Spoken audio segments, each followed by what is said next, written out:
Good luck, Harry Potter.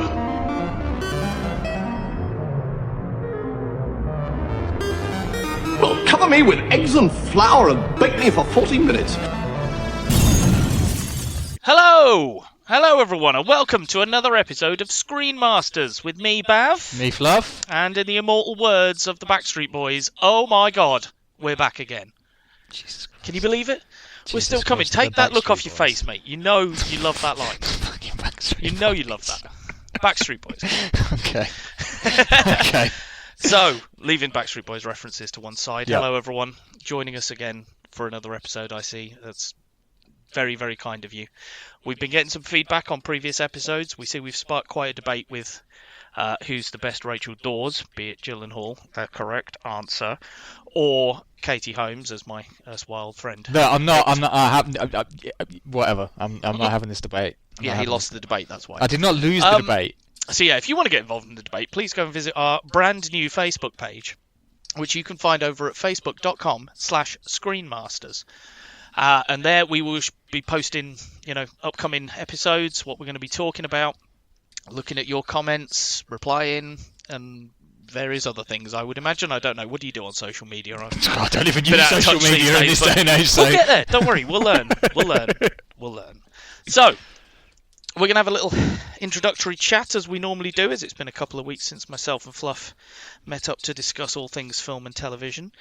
And then we're going to get into the main topic of today's episode, which is the die-hard Pentology. There's 5 films. We're going to discuss them and then pick our favourite. He's been Now, trying many to would say that word for about half an hour. There is, yeah, I know. I'm just giving up. It's like Porky Pig, Yeah. where he says the word over and over, and then he just gives up Yeah, and that's says fine. something different. And yes, we'll be going through them all and then picking our favourites. Our favourite one from the 5. Many would say that's not a difficult decision. No. But I would disagree. I actually think there's 3 candidates for me personally, but obviously 2 for me, but this yeah. is what we'll get into. Yeah. So, how have you been, my friend? I've been all right. It's been some time. It's been a couple of weeks. I think we both tried. It's been a hectic couple of weeks in terms of trying to get 5 diehards in every day Very true. this week. It's a die-hard a day, isn't it? A diehard a day this week, which is not necessarily been as easy as it sounds, because there's still so much stuff to watch out there. Very true. But yeah, no, I mean, I've been trying to catch some stuff on a streaming site that we will, not mention too often because. Oh, come on, we're not even 3 minutes in yet. We've got to have a Netflix mention. Yeah, okay. So yeah, I've been trying to buzz through my Netflix as usual. I pay a subscription. I might as well It's get fine. my The most last out of episode it, we must have talked about Amazon Prime quite a bit because we were talking about The Boys. So Yeah, that's very hopefully true. that would balance Very it up. true, very true. And I will throw an If Amazon. Disney have their way, we'll be talking about I Disney will throw Plus an in a few Amazon months. comment in a little while when we cover some of the news. But so okay, I'll just buzz through a couple of the things that I've watched. So I don't know whether you've seen this personally. I.O. Last on Earth. It's a Netflix film. So again, I think it's probably an independent that got picked up by Netflix. Rings a bell, Yeah. and I want to say I've watched it, but good lord, I couldn't think of anything right now. You know what? It's a small, literally 2-3 actor film. Like there's Anthony Mackie, obviously from the. Yes, I have seen it, and they're trying to get off the planet. Correct. Yes. Yes, I have seen it. I thought it was really interesting. I did as well. Like, loads of reviews and stuff that I read online gave it really piss poor reviews, and I see why it dragged at points. It did, but at the same time, I kind of love the post-apocalyptic stuff. Yeah, and I liked their take on it. Yeah. Because, of course, the post-apocalyptic thing's been done a of million course. times to death. Yeah, of course. But, yeah, I thought their spin on it was interesting enough and original enough for me to go, oh, yeah, okay, I'm along with the ride on this one. Character development, for me, sometimes is lacking in today's films. Again, I think that's where, fundamentals of caring, when I said about that the other week. Again, it's character-driven. I'm getting a bit older, getting a little bit wiser. So yeah, my taste is changing, and I really, really enjoy this. Really enjoyed that. So, yeah, I like so. Now you mention it, I do remember I have watched that one. Yeah, I think Anthony Mackie must have signed some sort of Netflix deal. Sounds about right. Because he's done Point Blank. Yes. We were discussing off podcast, I believe, last week or something, because I didn't mention it in the intro. But yeah, he did a film called Point Blank with Frank Grillo as well. Yeah. Which was interesting to see Crossbones and Falcon in the same film. Yeah, I've Getting still along, not had. but, still not got around to watching that. But but no, because that was Netflix only as well. So yeah, I'd forgotten about the I.O. and Yeah, I bet it is. He's got some sort of Netflixy deal going. So, which is fair enough. It but worked yeah. all right for Adam Sandler. Yeah. Someone must be watching. I mean, it. evidently people are watching. There piles won't of be an shit. Adam Sandler episode. Guarantee not. That- Yeah, still PR. Anyway, we'll move on from Adam Sandler. I'll just cover some other stuff that I've been watching. Glow, season 3. Oh yeah. You know, I don't even think you've got around to the first season. Oh yet, no. But I mean, I've loved this. Obviously, being a wrestling fan, Mm-hmm. it was always on my radar, even way back when. I love Alison Brie from Community way back. So you know, and anybody who was in Community, I've always got a special place for them. But the show was just fantastic coming out the gate from season 1. Season 2 really did up the ante. I'll say that season 3, there's probably not as much wrestling action. Ding ding. There you go. It's very heavily drama driven this season, I would say. Equally as good as the previous ones. They do. I won't give too much away, but they do kind of a spin on Christmas Carol, one of the episodes, in a wrestling ring and storytelling. Interesting. Which was a weird way of doing it, but again, really, really good. So again, I buzzed through that in a night. That was really, really easy to just. I don't know, maybe 8, maybe 10. It was an easy one to kind of start at whatever time and I buzzed through that. I mean, they're only 20-25 minute episodes. So they're short ones anyway. But Mark Merrow is just phenomenal in this. I mean, the guy is funny as hell in this. He's surrounded by a lot of females, so he's the only masculine voice there, and it shows in spades. Really, really enjoyed that. Oh, that's good. I heard lots about Glow, obviously, but no, I don't know. It's just never come to the top of my list. I guess. I think you will enjoy. I think when you get round to it, you will find an appreciation as a wrestling fan and probably as a good TV lover. As well. True. Although then again, you'd criticise me because I haven't seen The West Wing. So I do love good TV, but do I even know what good TV is? Yeah, I mean, you brought up Smallville the other week, so do we really need to get there again? But anyway, and I'm going to took a lot of my life. Yeah, the pain. It's the pain, mate. God, You've got to work through the pain. Yeah. There should be therapy. And I'm going to just cover one more show that I watched. Now, we'll be doing an HBO special shortly for everybody who. That will be the next episode 6. Yeah. So we will be covering HBO shows. Now, this is a brand new HBO show, so I couldn't really throw this in with the HBOs because it's quite simply their first episode. Now, it's called The Righteous Gemstones, and it's got John Goodman, Danny McBride, and Adam Devine. Devine. Not sure how you pronounce that. Pretty useless on.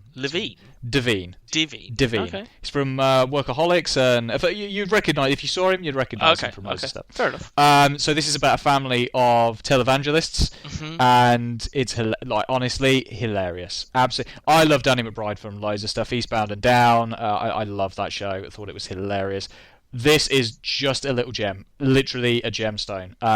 No joke, I watched the first episode, and I don't find myself laughing out loud to many shows, and I did with this. Oh, that's I really, good. really did. I'm always happy for a show that, like you say, when you're watching something on your own, it's difficult to laugh out loud sometimes, but I always think that makes the show much more impressive if it has made you laugh out loud while you're sat in a dark room on your own.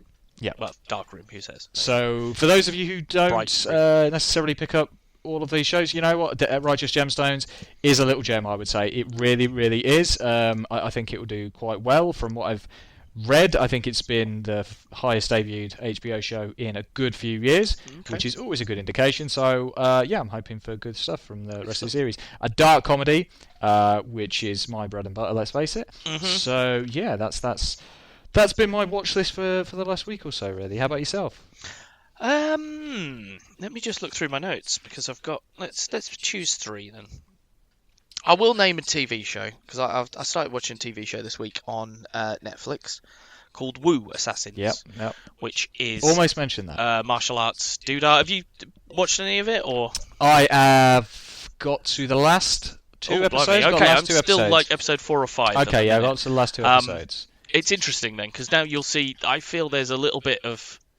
I feel like I'm watching Avatar: The Last Airbender at times. Yeah, I get Not in a bad way either, I get but because of the elements that come into play, sure. The sort of mystical spirit realm that he goes off into at times. And I said to you when we were talking about it before, he's so for anyone that doesn't know, this is a martial arts show featuring most of the cast of the Raid or the Raid 2, if you've seen them, as well as there's characters from Into the Badlands. I'm not sure whether Into the Badlands, but I think it's definitely one Iron of them Fist is from Into the Badlands, really, and then other ones are from yeah. Iron Fist Yeah, as well. yeah. Anything martial arts, basically, that you've seen in the last 5 years probably features one of these guys. But it's quite good. But the bit that I dislike is I felt that because he gets imbued with powers of 1,000 monks, if I remember rightly. And then he can go off to some sort of spiritual realm to learn how to use the monk's power. But time doesn't seem to pass normally when he's in the spirit realm. Yeah. But there was I don't know whether it's episode 3 or 4, but there was a bit where I was watching and it was building up to a fight, and then suddenly it cut, went to the mystical realm, spent 15 minutes in the mystical realm, then came back, and it was at the start of the fight still. And it's like, okay, but you'd built up the tension and the thing for the fight, and then all of that dissipated because you cut off to this spiritual realm thing where there's no peril or, it's just the plot device. All I will say is that, I think it is enjoyable, but I'm not going to lie, I have found countless plot holes in this thing. I can't say too much because you've not finished yet, and neither have I, to be honest, but there are countless plot holes and countless points within it. I appreciate where it's coming from, but as a story at times, my God, it's lacking. Like there are certain things within it that I'm like, okay, so you've got this this girl who can suddenly speak American, who's speaking to a guy in Scotland in his native tongue, but then switches back to an American accent. Yet America's not been. There's little things like that. I see what you mean. Yeah. I get it. I get that you're using an actress, and it's a TV show at the end of the day. But unfortunately, I think we get into a point where there's so much seriousness taken in certain aspects of TV that little bits like that are the bits that piss me off. There are other things as well. I won't say too much. It's the consistency. It is. That's what it is for me. If you're going to do the English accents all the way around and English voices all the way around English dialogue, do it. Don't mix it up. Yeah. Don't one scene be doing the native tongue, like you say, and then switch back and go, right, now we're back to normal American, even though I'm not an American character talking to a non-American character. Yeah. Yeah, I get that. Yeah. I will give it till the end of the season and then see where we're at, but it's been entertainment, is what I can say. Yeah, that's it. I found it entertaining, but the fact I haven't been back to it and have been quite happily watching other stuff, probably tells something of the story as well. What did I watch this week? Brightburn. New film out this year, Brightburn. It's got our man James Gunn is producer on it, I believe, and I think his two brothers, if I remember rightly, wrote it. So it's a bit of a stop me if you've heard it, because spaceship crash lands in Kansas with a small baby inside. And the local family on the farm find the thing and find the spaceship and bring it back and take the baby and adopt him and blah, blah, blah. And things pass quite happily for 10 to 12 years. We come back when the child's a teenager and starting to develop odd powers. And again, you're thinking, I've seen this. So far, so familiar. Yep. And it turns it on its head. Absolutely turns it on its head. I love it. It's a great film. It's what if Superman was a bratty teenager? Yeah. Like, he gets to his teenage years, and when he finds out that he's a superhero, or he's an alien, he's come from space, and his parents have been lying to him for his entire life. Like, what if Superman didn't take that very well? Yeah. Because he's a teenager and he's got hormones racing about and he's getting powers that can be doing whatever what the fuck else. Is going on? Yeah. And he goes mental. And, like, he likes a girl. So he sneaks into the girl's house and then the girl's telling him to leave and he's like, no, you can't make me leave. And it's fucking scary. Yeah. Because you're like, shit, I never thought about that. Yeah. What if Superman just didn't want to fucking do something? Yeah. He just wouldn't do it. Yeah. And yeah, it's violent, it's nasty, it's gory, and when I say nasty, I don't just mean like the gore is nasty. I mean it's sometimes, what he's saying, what he's doing, it's just nasty. There's no redeeming quality there sometimes. Yep. And that can work. Yep. Not always. Yep. But I feel in this case it really does. And it's also about 90 minutes long, Mm-hmm. which is a perfect runtime for a horror film. Yeah. And it is a horror film. It starts out as a bit of a thriller, I suppose, because you're like, ooh, what's going to happen? But if you know your stuff, you know exactly what's going to happen because of the way the mood is put across to you and the tone of the film comes across in the first place. Mm-hmm. But yeah, I thought it was a really interesting twist in a story that I did not think you Yeah, could no, do I'd these days. heard about it. I had heard about You it. know, the I only know way it I had would been ever watch that divisive. film, that idea again, is Red Sun, Yeah. which is a comic book This is it, yeah. that tells the story if Superman had crash landed in Russia instead of, Middle America, and he was brought up as the Russian Superman, and that's a very interesting spin on the story. Mm-hmm. But yeah, I found that really good, and yeah, anyone who's a fan of a good, tight little horror film, I think it's well worth a look. The other thing, I watched this yesterday, and I want to bring it up not because it's good, but because I don't know why it doesn't work. Go on. Men in Black International. I've got it on the watch list. I have. It doesn't work. Yeah, I didn't imagine. And it I don't would. know why. Yeah. It's Chris Hemsworth and Tessa Thompson. Yeah. We know that works. Yeah. We've seen it Yeah. in Thor Ragnarok. Yeah. It works. Yeah. They are great. They play off each other really well. Is it franchise fatigue? I don't know, mate. The problem, I think part of the problem is that Chris Hemsworth's character is a dick. Mm-hmm. And he is arrogant. He's so far up his own arse, it's ridiculous. He's an asshole. Mm-hmm. You don't like him. Mm. And you do like Tessa Thompson, but what they've done is she's the Will Smith. Right. But she's more intelligent than he is because she's found that the Men in Black exist. Mm-hmm. She has like an experience when she's young. Obviously, as soon as I saw this sequence and she has a meeting with an alien that she lets go, Mm-hmm. anyone who knows anything about films is going, right, so later on, we're going to meet that alien, Yeah. and he's going to be all grown up, and he's going to recognise her, and it's going to be an ex machina to it's get a her out little of the What a situation. meet cute. What a surprise that happens Sure, at the end, you sure. know?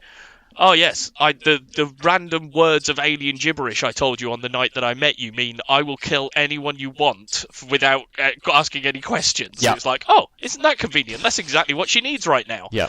But yeah, it just she's clever. She finds the Men in Black. She walks into Men in Black in a suit and everything. Mm-hmm. She's totally confident in herself, and she gets hired.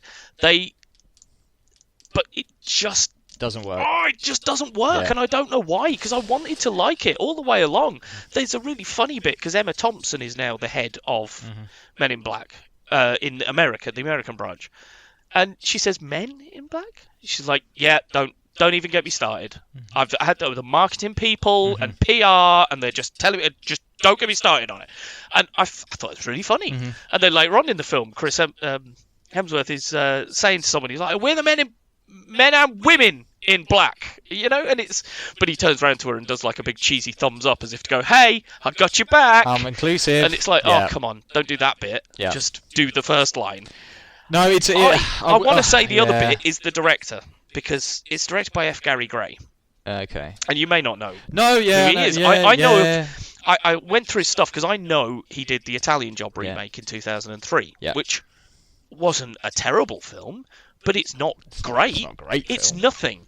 And the more I looked through his back catalogue, the more I went, it's not bad. It's not good. It's just a bit nothing. Yeah. And but he did Law Abiding Citizen, which is Gerard Butler and Denzel Washington. Perfectly serviceable thriller. Not brilliant though. But it's Fast and the Furious 8. Yeah. Okay, it's the eighth paint by in the numbers, franchise. basically. Exactly. That's all it is. He's a paint by numbers kind of Having guy. said that, he did do Friday. Back The in original 95. Friday. Okay, yeah. But that's And is that the original? Because I've yeah, never that would seen be the any of the original. Friday Yeah, films. that so I would know be the you original. like your Yeah. Fridays. Yeah, yeah. So no, I did. Yeah, back maybe in the day, he I did love have the some Fridays. talent, or maybe it's just he only shows up when he's directing something that he's passionate about. Something he's Precisely. got more of a connection to. This is Because it. he has done, as I was looking through, he's done some other He's some other films with a mostly black cast, like Yeah. Straight Outta Compton, Yeah. which was the Run sound DMC. like an idiot. Is it Run DMC story? Yeah. I was going to say the Public Enemy story, but I'm wrong then. So anyway, it's them. Whatever, wasn't it? It was a real life story anyway. But apparently that was quite well reviewed. So like I said, maybe it's just that when it's a subject matter that he's closer to, and he likes, that he'll show up. But yeah, it was a bit. I say, yeah, you're right. Paint by numbers. I didn't like Chris Hemsworth. You name me a film where you don't like Chris Hemsworth, unless he's deliberately playing an arsehole, like in the National Lampoon's Vacation remake. He's in that, and he's actually quite funny in that. No, it's on my watch list because I've seen all the others. I was gonna say, if you've seen all the others, give it a watch. But that franchise had gotten worse as it went along anyway. And that's the thing. You wanted somebody to come in and reboot this franchise with a little bit more oomph. Perhaps a better director. Don't put it on a steady pair of hands. That's it. Yeah. Oh, look, I'm a Hollywood director. Have you done anything good? Well, no, I've just do films. And maybe that is why it worked in Ragnarok, because you put them with. Something fresh. Oh, crikey, I've forgotten how to pronounce his name. Taika. I'm going to call him Taika because I know how to say his first name. I've forgotten his last name now. Waititi. What you said. So maybe it's that when they showed up for work with him, he's more of an auteur, than a standard director. You know, he gets involved a bit more and wants a bit more out of it. And again, you look at the cast and the people, and I reckon it's probably that they just had a bit more fun. Yeah. And that's why the banter was a bit easier and the charisma came across a lot better, and Thor wasn't an unlikable character and such. I just scratched my head for about half an hour afterwards going, why? Why did I not like that? And yeah, it's a difficult one. But there you go. Let's hope they don't do any more. Although, I actually thought at the end, because she says something about, okay, Tessa Thompson, you're now going back to New York, because she goes to the London office for the episode. She's like, yeah, you're coming back to New York now. I was like, actually, would I mind that? Tessa Thompson and her New York partner doing the New York Men in Black thing? Yeah, maybe. I'd maybe go along with that. But they have to do something about the Men in Black title if they're going to keep putting women at the front of it, because it just doesn't work. I'd if it was me, I'd go acronym. Just call it MIB. Don't ever explain what it stands for. Just call them the MIB. It doesn't matter whether you're male or female. Okay. So, we are here for our discussion now of Die Hard. She just killed a helicopter with a car. How's that, bullets? Classic. Die Hards. Yes, indeed. I was going to say Die Hard initially is the classic action comedy. I'd say there's many. That is literally look at the first words I wrote in my notes. Action stroke comedy. Yep, absolutely. It's an action comedy and Christmas movie. I forced I didn't force, but the good lady teacher, her indoors, sat and watched the first 3 with me. I wasn't going to put her through 4 or 5, but no.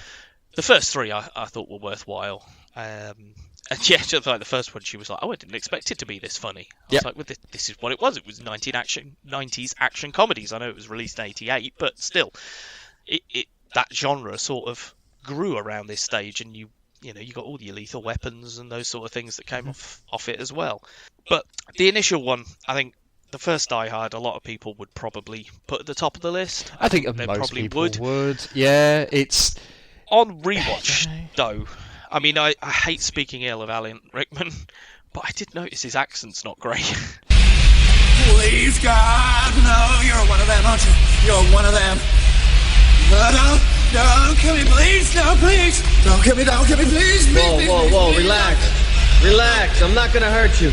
Which accent, though? I mean, he uses like 3 different accents, doesn't he? He's supposed to be German. Yeah. And so he sort of does a German accent to start with, but then he kind of drops it at times and just doesn't bother. Yeah. It's when he says certain words. It's like when he said, now I have a machine gun, ho, ho, ho. He sort of says that in a German accent, and then the next minute he's saying the same sort of syllables in a totally English Professor Snape almost voice. Yeah. And then, yes, he does the American redneck thing at the end, doesn't he? Yeah. You're going to shoot me! Yeah. Yeah, which is cracking. But, yeah, other than that, I mean, I can't find a huge amount of bad stuff in it. I like every part of the film. This is the thing. I think the secondary characters are really good. That was just, yeah. Because I wrote this after I wrote my notes afterwards, and I've written Al, Holly, Ellis. And it's like I wouldn't be able to name you secondary characters from a lot of action movies of this ilk because they're just undefined nonsense. It's the actual connection that I think this is one of the things that I think we'll pick up in some of the later ones. The actual connection he seems to have, whether it as an actor or as a character, the actual connection he has with Hans Gruber. With Rickman, they bounce well. Even though they're on opposite sides of a goddamn walkie-talkie, they bounce off well against each other. Again, same with Reginald Val Johnson. Sergeant Powell. You Yes. know, again, he works well off of each other, and by the time you get to the end where they give each other a hug, you're like, that's the foundation of a great friendship already. Exactly. You can feel that. You can get that sense of it. It's weird because the supporting cast isn't there as much, and you know, in the sense of, you know, they're sub parts of it.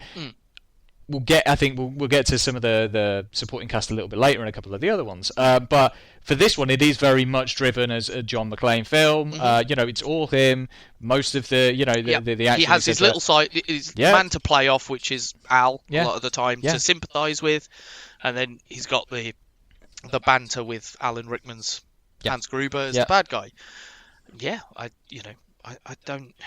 I mean, within the first 15 minutes of this, we've already got humour going into it. We've already got an understanding of who this character is. He's estranged from his wife.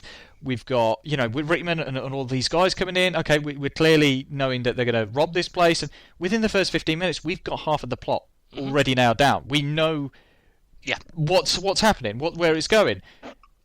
The later films seem to avoid this entirely. They basically avoid the idea of a plot right from the get-go. I Not necessarily 2 and 3. I'm talking 4 and 5, but we'll get to those. I think it's the you know what? As you said, this is that benchmark of 90s era. This is the common formula for action films for the next decade. If you look back to your films coming after, I mean, obviously Lethal Weapons, we know there's the tie in there, you know, but you've got Speed coming out over the next decade. You've got Under Siege, you've got The Rock, you've got The Matrix. All of these follow this same action kind of formula. There's still the hints of comedy, etc., but they follow this particular kind of formula, and it's originated from here. Yeah, and this is where it is. And a big shout out, I think, we talked about this briefly off podcast, was the composer Michael Kamen. Indeed. This is a huge Fantastic. thing for me. Was a huge influence on the way that this film edited itself together sound-wise. Yeah, absolutely. And he does the next 2 or 3, doesn't he? He does the next 2. He does do the next 2 until and again, he passes away. Lethal Weapon comes up again because around this time he was your man. Yeah. You're doing an action comedy, you get Michael Kamen on to do the music. That's what you do. Yeah. So he pops up time and again, and obviously you and I both love him for his work with Metallica as well. Back in the Michael late Kamen, 90s. Maestro at the helm. So yeah, the only thing I do think, a small discussion on this one. I drop my sentiments that it's a Christmas film. Yeah, I know it's. I think I was perhaps using that for years because I wanted to watch it instead of Miracle on 34th Street. No, totally. But for me, the key is: can you put the film in any other period of time during the year and have it not be affected? And unfortunately, I think it's absolutely the case because you just need a party. Yeah. So it could be someone's leaving do, it could be New Year's, it could be Halloween, it could be anything. Exactly. Yeah. So I've dropped it now. I did argue with Bruce Willis when a couple of years back he was quoted as saying, "No, it's not a Christmas film." I was like, "Shut up, you! Just because you were in it, you think you know." I know we've had this argument I think, with many I think people he's right. ourselves. As much as I'd love it to be a Christmas film. Yeah, definitely. So that will take us into 2. Oh, man, I can't fucking believe this. Another basement, another elevator. How can the same shit happen to the same guy twice? Indeed, which came, he says, looking through his notes, about 2 years later. 1990, 91, depends, because it was released towards the end of the year. And again, my first note is really quick to get going. 8 to 10 minutes in, and we've already had McClane go rogue. Yeah. Because the funny thing I realised more and more as I watched him is he's gone Jack Bauer. That's just what I kept thinking to myself, and I was like, no, he's not gone Jack Bauer. Jack Bauer went John McClane. Yep. That's what happened. Yep. He is what John McClane was. Yep. That's where Jack Bauer came from. Yep. Of course it is. But yeah, he just goes rogue and does whatever the hell he wants. Yeah. Again, I actually think it's a really good film. It is. A lot of people have always derided 2 as being I don't know, I always heard it was the worst. So that was probabed at the time when there was a trilogy. 3. Yeah. That's it. Yeah. And everyone went, oh, the Die Hard trilogy is pretty good, but the weakest one's 2. That doesn't mean it's a bad film, though. I actually asked, I was talking to this about me with my family around the table, and my mum said that's her favourite. There you go. The second one's her favourite. So I was like, oh, okay. And third note is, on rewatch, it's risen in my estimation. And it starts out very simple. but gives us the twist at the end as well. Something I like quite a lot about these early ones particularly is that they don't... A lot of films now use dramatic irony to keep us interested, so we know what the robber's actual end game is right from the start, and then we watch the characters learn that as they go along.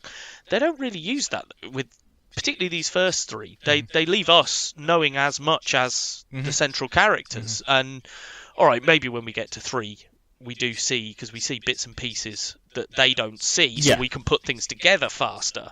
But certainly with these two, because there's the whole twist at the end with the blank and the live ammunition. Yeah, oddly enough, that's I've got not that a huge down thing. here, yeah. It's a small reference. It's a at surprise. the end. Yeah, I've got this here. It's my note here. Plot easy to establish, no complications, no confusion. Still some surprises. Yeah, that's it. Doesn't mean it's simple. Doesn't mean there isn't something to keep you interested. No. Cameo shout out to Robert Patrick as one of the randoms who dies in the Skywalker And John Annex. Leguizamo.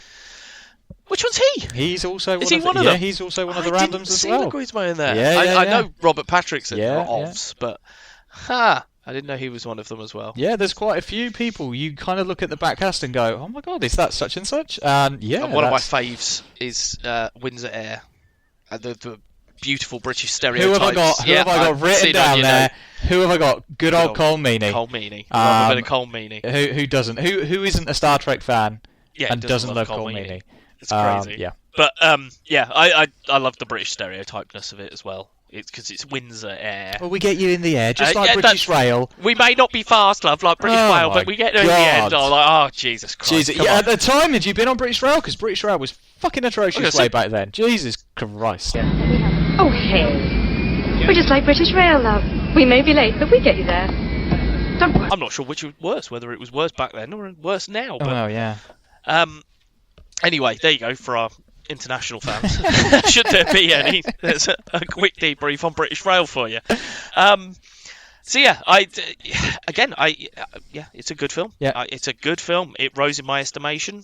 Yeah, William Sadler was a great villain. Oh, I love that guy. Now he was Bogus Journey. He was the ghost. Death, wasn't he? Because I get him confused with RoboCop, Peter Weller. Oh, okay. Because they both sort of do cool villainy things later on in life. Like he did that, and then Peter Weller was in the Star Trek Into Darkness, and was an awesome villain in that as well. But I don't know why, I just get them confused in my head. No, yeah. Lance Hendrickson's another one. See, one of the things that I love about this as well is, again, for the early 90s kind of cliches, fax machines. He doesn't know how to use a fucking fax machine. Yeah. And he's like circling stuff, and then, we've got these phones on the planes now as well. Yeah. I'm like, we're at an age where like literally every person has a mobile phone in their fucking pocket. Yep. And I was just laughing when I was watching this. I was like, this is so 90s. Oh, yeah, but absolutely. I loved it. I love that little element of it. And again, return Michael Kamen again, back in, and you can. These are the notes when when you're into it, and you can feel the certain action scenes playing off into the next, and those little notes come and hit home. Yeah, it works. It works massively. So we then moved on to 1995. Yeah, good few years after then. Die Hard with a Vengeance. Now, up until this point, none of the Die Hard films had been original screenplays. They were actually based on books. The first book was, he says, quickly flicking back to his notes, based on a book called Nothing Lasts Forever by Thorpe. What was his name? Roland Thorpe? Robert Thorpe? Something like that. Anyway. Thorpe. Yeah, because it then says throughout the rest of them, certain characters created by Roderick Thorpe is always just after the story or scriptwriting credit now, for then, is it? Roderick. I'm going to say Roderick. Okay, Roderick we'll Thorpe Roderick. we're going with. I have written it down in my notes on one of them here somewhere. But anyway. This one. My little factoid of this one is that the script for this was originally written as the script for Lethal Weapon 4, which is why I feel it's the least Die Hard. Because it's not about him. It's not about John McClane. Well, he's got Zeus with him the whole way through. Yeah, it's true. He's got his mate. Yeah. And they have to work together to do it. Yeah. It's not John McClane on his own going rogue, solving the thing like it normally is. Wrong place, wrong time, all that stuff. This is where actually where you say that. This is where, as I said when we're discussing the first one, this is where a support cast actually came in. If you look at this one compared to the others, you had Holly McClane, up in the plane. You had a couple of people in the tower, whatever. You had them doing shit. You didn't really have them doing anything. Whereas the NYPD, his camaraderies or whatever you want to call, they were actually doing something. They were going around the city. They were looking for the bomb. They actually got kids out of the school. There was like you said, they a plot focused point for on them. enough of them, 3 or 4 of them. They brought to the forefront and went, right, okay, so this lady is unfortunately a typical 90s lady character who is belittled by the men all the time and told to shut up far more than she should be, but there you go, that's the nature of the beast. And then you got this character who's of Native American descent, and so you can see they're trying to hit the ethnicity tick boxes because it was the mid-90s, so we had to start trying. And like I say, unfortunately, even though they hit the tick boxes by putting these cast members in there in a bigger role, I don't feel they're written particularly well or given very much to do. You could maybe argue the Native American guy because he leads the running out of the thing. But you got Charlie, the bomb expert. Big fat bald guy. Exactly. But you remember him. You remember he's a big fat bald guy because they give you enough about him. He has his funny couple of moments. Exactly. Yeah. They know about him. He finds the first bomb. He does the little explodey thing, which is a nice bit of foreshadowing for later on when we need it, you know? And I think it's one of my favourites, definitely, and I won't say where I side until we get to the end. But for a long time, this was top of the list, and it may still be for all anyone knows. Ooh, spooky, cryptic. But it's definitely one of my favourites because it's because of the interplay. It's because of the film itself. It's because of the script. And yes, we go back. The baddie is Simon Gruber. So there's the tie back to McClane there. It's just every time I heard Samuel L. Jackson shout McClane, in my head I replaced it with oh Christ, I've forgotten his name. I don't know who you're talking about. Not Donald Glover. Danny Glover. Thank you, Danny Glover. I forgot his first name for a minute. Danny Glover saying Riggs. Yeah. I just, in my head, he's going, Riggs! Okay. And if you do that, when you watch the film, it's a Lethal Weapon movie all the way through. You don't even have to do very much. You just replace one with the other. Yeah. Because I believe it was written as the intention was that it was South Africans who had come back to get Riggs. Right. So the opening sequence where he has to put a billboard on in Harlem, which, hello, that wouldn't happen these days. Oh, no. I don't even think that scene would happen these days. No, certainly the camera would not show you that picture it's hard to of watch the sandwich board. When an old lady walks past and you just kind of go, oh, in this day and age, I'll be like, it's just because they Jesus. take so long and they do it as a surprise, don't they? And then he turns round and you see what's written on the board. And you're like, God. Oh, wow, okay. Yeah. I have thought everything of it. I don't even think I knew what it was back in 95. I'd have been, 13? How would I even know what that term meant? I've no idea, but, you wouldn't do it these days. No, it's too divisive now. Yeah, the point was supposed to be that would have been Riggs, and Murtaugh would have saved him, and that would have been them coming back together again, apparently. Yeah. And it would have turned out that it was one of a relation of the South Africans that they killed in Lethal Weapon 2. Would have been the baddies. But... Yeah, no, I mean, I remember reading that this was supposed to be a lethal weapon. Whether it would have actually been a successful lethal weapon, I've no idea. But 4 wasn't that successful either. But as a Die Hard film, I think it did very well. Again, I think what was beneficial for this one compared to 2, which is why I think people overshadow 2 in some respects, is the chemistry between Samuel L. Jackson and Bruce Willis. Oh, absolutely. Is paramount from the get-go. There is something there. There's something special. The fact that we know they go off afterwards and do a few films, Unbreakable together and whatnot. We know that there is a connection between the two of them. They clearly enjoyed having a great time doing this film. It was so much fun, is the thing that I took away from this film. It was a fun film, not just the craziness. It was fun in the respect of you had, plot fun. You actually, from the get-go, there's a huge explosion, as you said. Right from the get-go, here we go, straight into it. Okay, we're putting him in a bad situation. We're going to give him a challenge. We're going to give surprises. All of the riddles, all of the puzzles. The amount of times that I would speak to people and throw them I met a man on my way to... Oh, St. Ives. Yeah, St. Ives. And the amount of times that I would use that and knowing that if people didn't know the answer to that, they'd never seen Die Hard with a Vengeance. Yeah, that's it. And it just made me laugh because, yeah, you could trick people out with that, which I loved. Jeremy Irons is great. He's an Alan Rickman in the sense of that twisted villain. He's like, okay, I'm a bit more methodical. I'm going to still go. Yeah. He just didn't. He was good. And I don't get the thing with him and the girl. The girl, no, it's woman. okay. Yeah, she dumps her fellow for Jeremy Irons suddenly. What was that all about? Because there's that whole sequence at the end. And that just kind of came out of nowhere. I don't really understand that bit, but again, the chemistry between Bruce Willis and Jeremy Irons, again over radios and phones. There's comedy there. There's comedy. There's genuine comedy throughout the entire thing. Samuel L. Jackson joins in on the comedy, which is something, again, that's even towards the end of it, they're laughing and joking. Jeremy Irons is banging this chick on a table, and she starts shooting at him. He's like, oh, you pissed her off. The comedy, even at that point, into the stressful situation. One of my favourite lines is the one about... you mean I'm in this shit because some white dude threw some white dude's brother off of some... It's like white dude problems. That's a white man with white problems. You deal with it. I'll send it to you anyway because it's one I've written down that I want. The action scenes as well. For this one, more so than the second one. Take away... But you must not include the aqueduct sequence at the end where the lorry's getting pushed along. Oh, yeah. You can't include that because that looked hokey as it did look hokey as hell. But there's so many great action sequences throughout this entire thing. The explosion with the subway, everything that gets destroyed. Oh, yeah. It's just fantastic. Yeah. And again, when you think about it now, that's physical, practical stunt work. Yeah. That is not CG. This is it. This is exactly my notes here. Lack of CG. Lack of CG in an era where we're now filled with such CG for every little nuance, every little explosion, every little twist and turn. Yeah, it all CG. needs a tweak. It needs a bit of CG. Yeah. I mean, it was green screen essentially is what they've used back then. Because that's why the truck stuff looks awful. Yes, it does. Yeah, it's because it's green screen, not CG. If you'd fully CG'd the whole thing, but back then you didn't have the tech to do it. Because I mean, what's that? 95 with pre-Jurassic Park there? No, just after.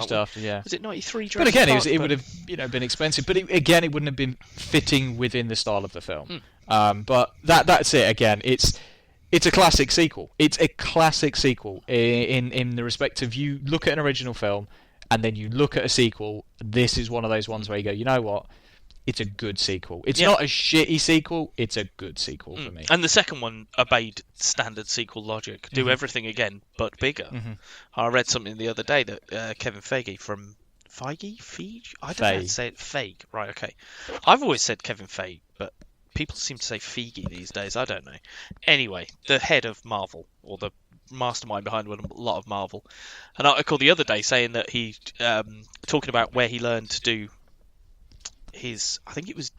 Right, so let's clarify this. I think it was Drew Pearce, who wrote Iron Man 3, was talking about how Kevin Feige realised how to do sequels. Yeah. So he started out with the standard sequel logic, which was, you do everything again but bigger. Yep. Iron Man 2. Thor 2. Thor 2. Yeah. They didn't work so well. Yep. So then that's when he went, well, let's just take the character and put it in a different genre. Here comes Cap. And the first one he did of that was Soldier. Cap, Winter Soldier, worked a treat. Yep. So then they went off and did everything else. And it's interesting because those ones back then, that was the formula. If you think about, I've always loved the Rush Hour films for that. The Rush Hour is, the first one is Jackie Chan is the fish out of water. The second one is Chris Tucker's the fish out of water. The third one, what do? They both need to be the fish out of water, so you send them to Europe. Yep. And it's like that was the standard thing. You do one for one, the opposite for two, third one, send them to Europe. Yeah. And for a while that was a pattern in the movies. But yeah, this one manages to do what it needs to do without having to fall into those traps, I think. So then, we thought we were done, I think. We did, for at that years. stage. For years we thought you're we were done. talking 12 years 12 before we years. got Die Hard 4.0, as we call it in this country, which is crap. What are we doing? It's a little thing they invented back in the 60s called jogging. You're going to love it. Come on. In the United States, they got Live Free or Die Hard, which I think is a far better title. Makes no sense. No. But is a far better title for a Die Hard film. So this one was directed by Len Wiseman, who did like the Underworld crap, and the remake of Total Recall with Colin Farrell. Whoa, that's a shining star if ever I heard one. Jesus. Was married to Kate Beckinsale? Is? I don't know. Was. Has she starred in Underworld since? So if he's done an Underworld film without Kate Beckinsale, they're not together anymore. I don't know. I think they were still buddies. It's like Tim Burton and Helena Bonham Carter. You can tell when they split up because she stopped appearing in his films. Because otherwise she's in all of them. Now, Die Hard 4.0. Jesus. You know what? I really enjoyed it watching it back. I did not. I think I'm a little bit in love with Mary Elizabeth Winstead. She's I think barely that's the problem. in it, dude. I know, but I love her. Oh, good God. I don't love her from this film. I have to make it clear. Well, I was going to say she's Ramona she Flowers. Is the cliche of a shitty daughter in this film. Yeah. They give her the kind of hard ass parts. But then they make her a damsel in distress again 2 minutes later, and you're like, yeah, you've just undermined her being a fucking hard ass like she was a minute ago. Yeah. I like Justin Long in it. Oh, see, I like him. But the thing I put here, Justin Long, ? Really? That is in my notes. Fair because enough. I fucking hate Justin Long. So I get that. Like, I like him, so I'm all right with him being in it, because I like him from Jeepers Creepers and some other stuff he'd done around the time. I think Kevin Smith's awful. But I don't think Kevin Smith really wanted to be in it. So I think that's I don't even probably know why Kevin Smith is in this he's film. In it. No idea why he's in it. Cameo, innit? Geeks and stuff. Yeah, I suppose. Yes. Considering the relationship he has with Bruce Willis later on in years. One is the whole... It is the one that is properly, hey, Bruce Willis, you're old. And you're still trying to do this. So we're going to make lots of references to you being old. Like, if you put old music on in the car, we're going to have the young kid reference that's old music and it's rubbish. My favourite line is Tim Oliphant saying, "You're a Timex watch in a digital age," because I do think that rings true to a degree. I like Tim Oliphant. I like him. I like his understated bad guy, as it is for most of it, and then he turns it up as he goes along. But for the most part, he's quite calm, relaxed, and he's not your typical bad guy that we're used to seeing. It goes back to a more standard Die Hard formula, because it is McClane. Wrong place, wrong time, wrong guy. But fuck it, he's the only guy around to do it, so he's going to do it, and that's what makes him that guy.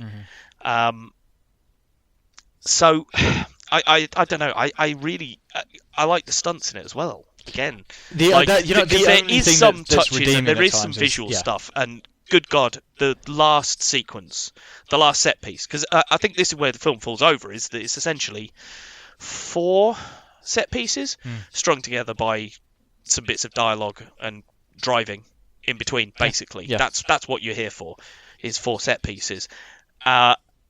And the last set piece is insanely bad and awful. I don't like it. The whole plane thing is just the plane stupid.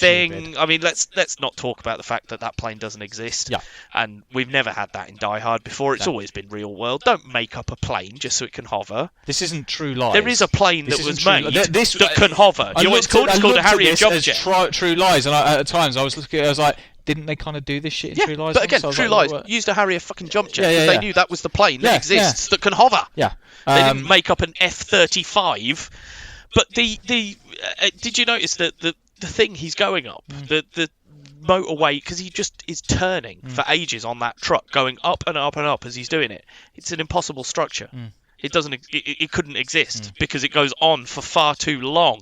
It's like there's a runway in Fast and the Furious, and they're trying to get up in the back of the plane. I think it's like 4 or 5. Fast and Furious 4 or 5, and they're trying to get on a plane, and someone worked out that the runway, because the plane comes down, sits on the runway for a while they get all the cars on, and then takes off again. But of course they have a battle while they're trying to get the cars on and stuff, so it's like a 20-minute sequence. So a plane is down on the runway for 20 minutes, and everyone's driving at 80 miles an hour, 90 miles an hour. That's the longest runway in the world. Yeah, someone worked out it needed to be about 120 miles long for it to actually occur. I was like, this is ridiculous. But, it's the impossible structure because it's what you need. The bit where he uses the car into the helicopter. I think that's really good. I think that's really good. I do. That's probably one of the few good parts about this film. And I like the that they brought the parkour guys in, the French baddies. One of them in particular is one of the co-creators of Parkour, who was in District 13. And essentially, if you see a French bloke who's doing flippy parkour shit, it's him. Okay. Batroc the Leaper Yeah.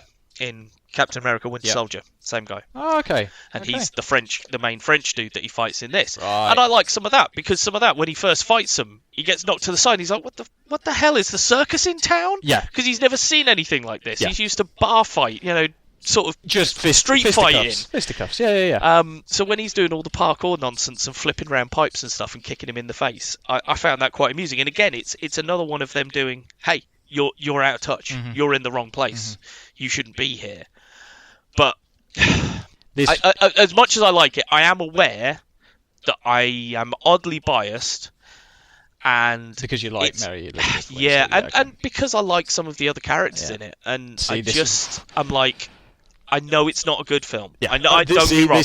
I know it is not great. I've been biting back because this is right. Okay, so some of the notes that I made when I was watching this, and it was easy to do because I'd watched it and I'd not enjoyed it the first time around when I'd watched it, and I was not looking forward to watching it again. No. But one thing that I noticed within an hour of this film, seriously, within an hour of this film, I wasn't even sure of what the fucking villain's name was. Didn't know his name because they'd never said it. No, because you only find that out about an hour and a half in or something when the FBI bloke finally reveals the secret he's been having keeping. Known that who Hans Gruber is and who Simon Gruber is and William Finch's character, you knew what motivations they had.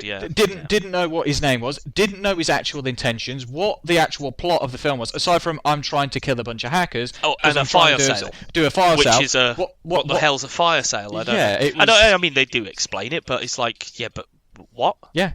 I still don't really understand. No.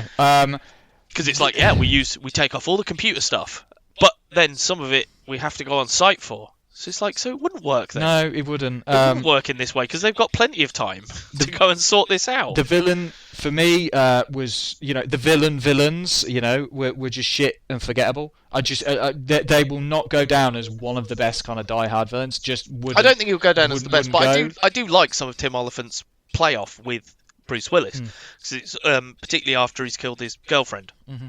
And again, that's a pretty good sequence. But that gets a bit harsh because he suddenly goes very racist and stuff. He's like, ooh. Oh yeah, I've written something like "We're all out of Asian bitches." Yeah, and I'm like, yeah. There's, I suppose, with the language. Yeah, exactly. Days, but this is a guy who, according to the characters within it, was a patriot who went in and said, "Oh yeah, our national security is, compromised," and hacks into NORAD and this, that, and the other.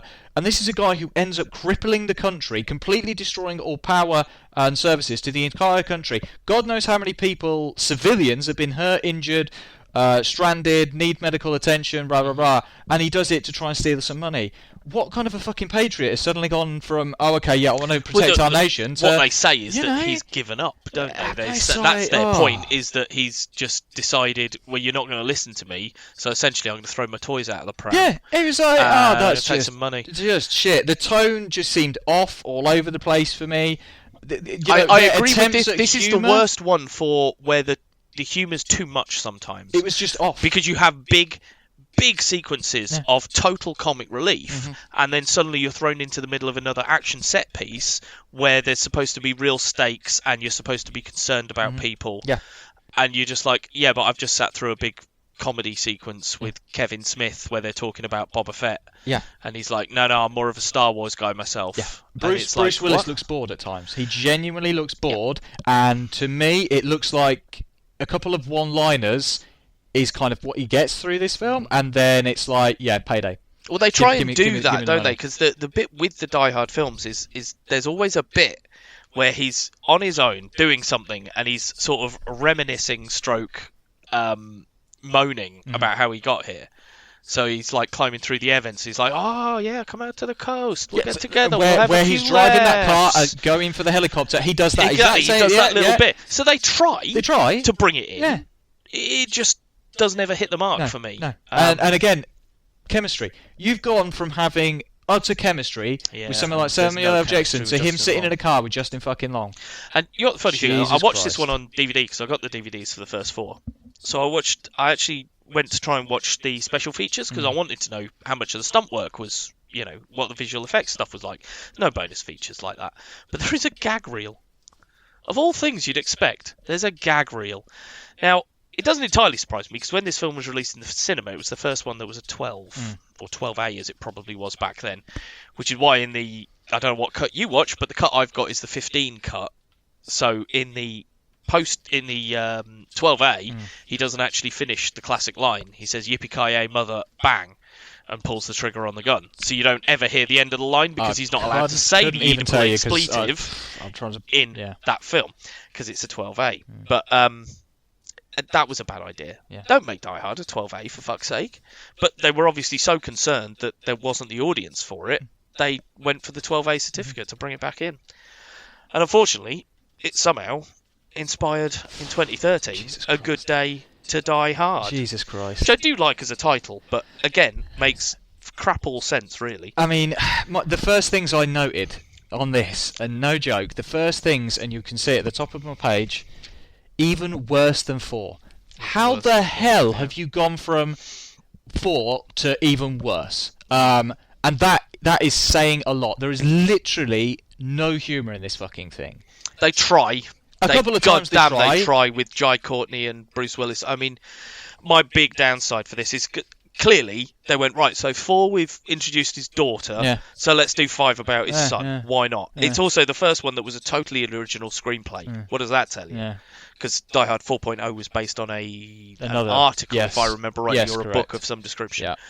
So this was the first totally original screenplay written for it, and it's the worst frickin' one. Oh god, it's terrible. Now, what is the plot? Even an hour in, I don't even know the plot. I don't even know the plot. Who are these characters? They're nobodies. Yeah. What is the subtext of this? Nothing. Willis's wit is just non-existent. I think this is the most phone it in for me. It basically really is just like, okay, give me 10, 15 million, and I'll just turn up. Yeah, I'll turn up. I'll say yippee-ki-yay, MRFer, and I'll walk out again. No, I totally agree. I mean, the thing is, as I looked at it again, the car chase at the beginning, it's like an 11-minute car chase. Looks fantastic. Looks fantastic. Because they shot it all in Hungary, I think, or most of it. So it's, again, genuine practical stunts, cars. I know there is some visual effect touching up in there, and you can see certain bits where it goes into visual effects. But it's, for me, a lot of the time in car chases, when you're in the chase car and you're following the car through a pack of traffic, it's so obvious that there were 3 cars on the road, and you can spot those 3 real cars, and then every other car is CG crap, and you can tell. Whereas I couldn't see any CG cars in the traffic. The traffic looked genuine to me, and it looked like they were smashing cars up when they were smashing cars up and stuff. And I thought that was great. But I actually got bored. Yeah. It's an 11-minute car chase sequence that's real, that's proper practical visual effects with stuntmen and everything, that is normally right up my street. I got fucking bored. And it amounts to nothing. Yeah. If you look at that, it actually amounts to nothing, because by the time they've lost all these guys, they get to their safe house, they're at their safe house for less than 5 minutes, one guy's had his head blown off, the other guy's been shot in the arm, so you've not actually lost them. What was the point in an 11-minute fucking chase? It was absolutely fucking useless. Because this one is the truest case of 4 set pieces tied together by flimsy crap. And like you said, the plot I couldn't even begin to go into, because it's some sort of triple cross bollocks. Yeah. By the time we get to the end of it, it's like you say, you don't know who Jai Courtney is. You just watch him kill someone in the first bit, then he ends up in prison with someone who's a baddie. Then suddenly he's working with the baddie. Oh, hang on, he's CIA. Oh, hang on, no, it's all gone wrong to the CIA. Are they interested anymore? Have they disavowed No, him? they're disavowed. I don't know. Sorry, he just doesn't seem to call them anymore and try and get He's help. like, I've been burned. No, you haven't. I was going to say, what you know, it's just... No, bring 'em. the villains are more forgettable than ever. Literally, I couldn't. I mean, honestly, I think his name is Karkaroff, and I could only tell you that because I watched it this morning. Okay, there you go. The last half an hour this morning. His son is boring, and they have no chemistry. And I genuinely, as I was Jai watching Courtney, this, though, he's crap. He's just so bad. He's just so He's bad. got no charisma, and that's the problem. He seems to suck. Well, either Bruce Willis turned up without charisma because he was like, I don't want to do this, or it was Jai Courtney just sucking it all out of him. I mean, if you're gonna do another Die Hard, at least put somebody who's decent in as Bruce Willis' son, for fuck's sake. Instead, what it looks to me is they've gone, how much is the budget? Oh, I don't know, 20, 30 million? Well, we've got to give 15 of that to Bruce, so get let's me just go someone some who really looks a cheap and bit like shit. he would have done when he was younger. And that's it. They just went, okay, well, we've got these action set pieces we need to do. That's going to cost a bit. We haven't really got any money for any other talent, so just get the cheapest fucking guy. And that is how this looked. Yeah, absolutely. I agree. Coming out of this, the one thing that I'll Again, say there's is no director that's of any worth behind it. No. John Moore was the director. Behind Enemy Lines, 2001. Owen Wilson and Gene Hackman did the remake of The Omen in 2006. Yeah. Did Max Payne in 2008. Jesus. And then, after 2008 Max Payne, his next film was A Good Day to Die Hard in 2013. And then 3 years later, he did IT, which is a really crap thriller that's on Netflix starring Pierce Brosnan. That was like a straight-to-DVD piece of garbage. So again, there's no good director behind it. When we go back to the earlier ones, you had John McTiernan. Yep. And who was the other one? Renee Harlin was the other guy. And I think McTiernan did 1 and 3. Was it 1 and 3? Or I think so. And then Harlin did 2. Okay. And they got McTiernan back for 3, Okay. if I remember rightly. Yep. And, you know, again, they may not be... I honestly don't know their back catalogues that well, because they were operating in the 90s, but they were probably action film guys, and that's what you needed. Yeah. A good Yeah, no, it's definitely. action film guy Yeah. who knew what to do. Yeah. That's what you needed. Yeah. Not a safe pair of hands or frickin' Len Wiseman.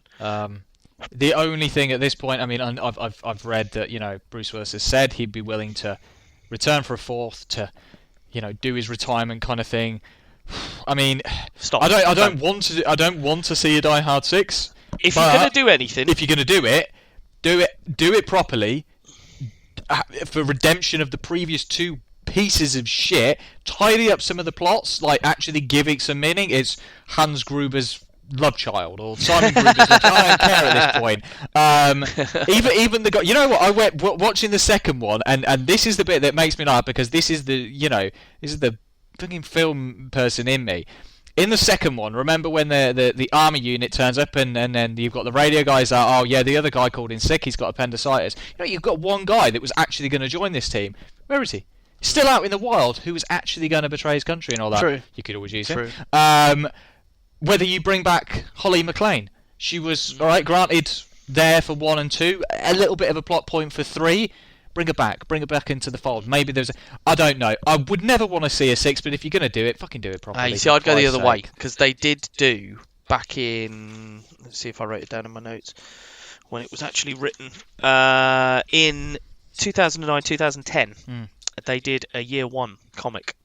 It was sort of John McClane back in the 70s, being a beat cop. I wouldn't mind that. Sure. Get someone else in. Obviously, don't bring back Bruce Willis, but... Bruce Willis is his own father. Yeah, that could work. But anyway, get someone else in to play him, and go back and show us a 70s time period or something. You know what, nostalgia of you know, 70s, 80s and stuff like that. It's, you know, go do that if you want to, but I don't think Bruce Willis is up to it anymore. No, he's certainly not. It was a payday then, and it'd be a payday now. Let's face exactly. it. So go on then. The ultimate conclusion then. So put your money where your mouth is. Which one's the best? You know what? It's hard. It was not an easy choice between 1 and 3 for me. Let's face it. Now I am gonna go with 1. I am gonna go with Die Hard 1, because it set the mold for so many action comedy films for the next decade. Yeah. Yes, 3 I very much enjoy because of the chemistry between him and Samuel L. Jackson, the riddles, etc., was really, really catching for me. But it was that one film where, you know, like you say, you can go back and you can watch it 1,000 times, as we probably have done collectively, and still, even now, I still laugh at all of the, you know, welcome to the party, pal. I still laugh at these kind of things. I still laugh at Alan Rickman and his crazy American accent, and... yeah, for me, 1 will always be Die Hard. Fair enough. I think mine was between 1, 3, and 4. Because, like I say, for some reason, 4 has a weird... I've got a weird love of that film.